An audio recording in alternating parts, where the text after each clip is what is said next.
ناظرین کرام ہمارے ساتھ آپ نے رہنا ہے، بڑا انٹرسٹنگ موضوع ہے صاحب۔ آج نظام شمسی پر بات کریں گے انشاءاللہ ہم کہ یہ اللہ تبارک و تعالیٰ کا ایک عظیم شاہکار ہے، اور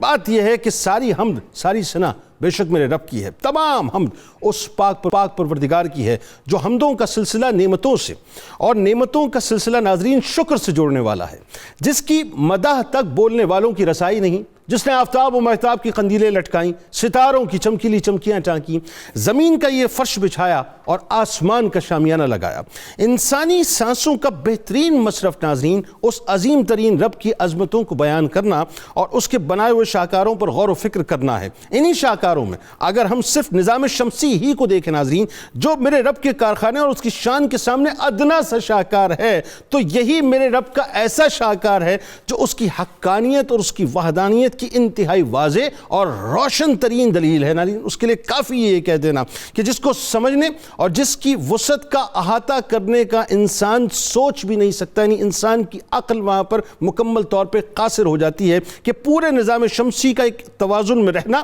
زمین، سورج، چاند، ستاروں، سیاروں اور کروڑوں اربوں گیلیکسیز کا اپنی اپنی مقررہ حدود میں رہ کر انتہائی ڈسپلن کے ساتھ اپنی اپنی گیون ڈیوٹیز کو پوری کرنا، نہ نظر آنے والی لامتناہی اور ہر لمحہ پھیلتے ہوئے عالمین میں ناظرین اپنی اپنی ڈیوٹی سے غفلت نہ کرنا، حدود سے تجاوز نہ کرنا، دوسرے کی حدود میں داخل نہ ہونا، تصادم کی فضا پیدا نہ کرنا، یہ سب کچھ آٹو پر لگا ہوا ہے ناظرین، سب کچھ آٹو پر لگا ہوا ہے، اور ان کو آٹو پر لگانے والی کوئی اور ذات نہیں ہے یا کئی اور ذاتیں نہیں ہیں، صرف ایک ذات ہے، ہمارے پاک پروردگار کی ذات ہے ناظرین۔ سورج ہی کو لے لیجئے ناظرین، اللہ تبارک و تعالیٰ نے اسے کائنات کے لیے روشنی کا ماخذ اور آسمان میں دہکتا ہوا چراغ بنایا، جو کہ بغیر کسی آواز کے اتنے بڑے حجم کے باوجود نہایت دقیق حساب کے ساتھ وسیع خلا میں مقرر وقت پر چلتا رہے گا۔ پھر سورج کا مشرق سے نکل کر مغرب میں غروب ہونا، یعنی کہیں غروب ہونا اور کہیں طلوع ہونا،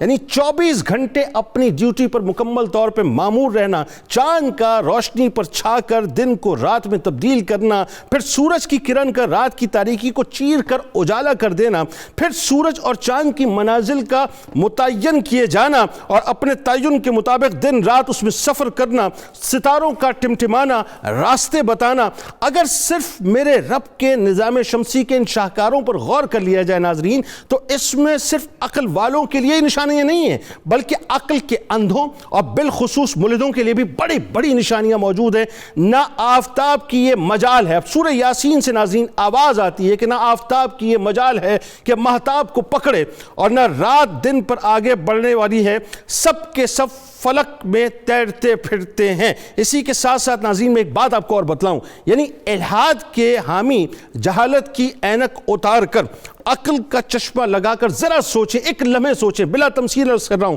کہ جس طرح ایک کار بغیر ڈرائیور کے چل نہیں سکتی اور نہیں اس کے 2 ڈرائیور ہو سکتے ہیں، کجا اس کے کہ یہ کائنات بغیر پروردگار کی کیسے چلے گی ناظرین، یا اس کائنات کے 2 رب معاذ اللہ کیسے ہو سکتے ہیں؟ یعنی اگر 2 رب ہوتے، 2 مالک ہوتے، 2 خالق ہوتے، یا نظام شمسی کو چلانے والے، اس کو ڈرائیو کرنے والے 2 ہوتے، تو ایک یہ کہتا کہ نظام شمسی ایسے چلے گا، دوسرا کہتا نہیں بلکہ ایسے چلے گا، یعنی تصادم پیدا ہوتا اور قیامت سے پہلے قیامت آ چکی ہوتی۔ اسی لیے قرآن میں سورہ اعراف میں اس طرح سے آواز آتی ہے، اور سورج اور چاند اور ستارے سب اسی کے حکم سے ایک نظام کے پابند بنا دیے گئے ہیں، خبردار ہر چیز کی تخلیق اور حکم و تدبیر کا نظام چلانا اسی کا کام ہے۔ اور آخری حوالہ ناظرین سورہ عنکبوت سے آواز آتی ہے، اور اگر آپ ان کفار سے پوچھیں کہ آسمانوں اور زمین کو کس نے پیدا کیا اور سورج و چاند کو کس نے تابع فرمان بنا دیا، تو وہ ضرور کہہ دیں گے کہ اللہ نے، پھر وہ کدھر الٹے جا رہے ہیں۔